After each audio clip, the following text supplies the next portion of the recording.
এখানে আমরা আসার আগে কয়েক বছর আগে পপুলাস এটা ডিজাইন করেছিলেন। পপুলাসের সাথে লাস্ট 22 তারিখে ওনাদেরকে ইনভাইট করা হয়েছিল, ওনাদেরকে ইনভাইট করে একটা মিটিংও করা হয়েছে।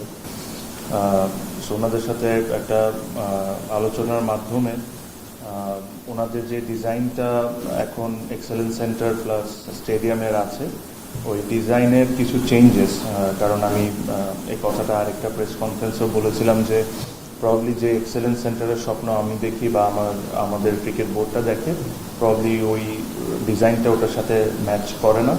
তো আমরা পপুলাসকে রিকোয়েস্ট করেছি যে এটাকে রিডিজাইন করতে। ওদের সাথে একটা $9 লাখ পেমেন্ট পেন্ডিং আছে, ওই পেমেন্ট নিয়েও একটা আলোচনা হয়েছে। সো আশা করি এই ডিজাইন পাওয়ার পর আমরা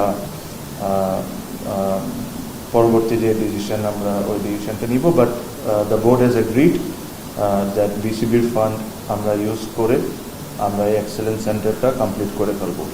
স্টেডিয়ামের যে বিষয়টা আসছে, স্টেডিয়ামের বিষয়ের জন্য প্রবলি আমাদের এটা গভর্নমেন্টের ফান্ডিং লাগবে।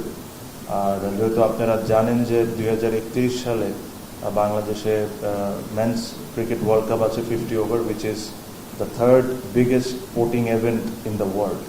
সো বাংলাদেশ এটা হোস্ট করবে। সো এটা বাংলাদেশের জন্য ম্যাসিভ একটা প্রাউডের ব্যাপার। And I am sure the government will also consider the fact যে আমরা যখন এই ওয়ার্ল্ড কাপের জন্য বিড করা হয়েছিল, and Purbachal was part of that bidding process. So এটা আমরা গভর্নমেন্টের সাথে আলোচনা শুরু করেছি। আমরা ফর্মালি আরও যে স্টেপগুলো নেওয়ার দরকার আমাদের সাথে কথা বলে এই স্টেডিয়ামকে আমরা কত তাড়াতাড়ি ফান্ডিংটা সিকিউর করে আমরা আগাইতে পারি, এটা নিয়ে আমরা আলোচনা করব। বাট যেটা আমরা বললাম যে বিগত অনেক সময় এইসব প্রসেসের কারণেই কোনো সিগনিফিকেন্ট ডিসিশন আমরা নিতে পারতাম না বা আগাইতে পারতাম না।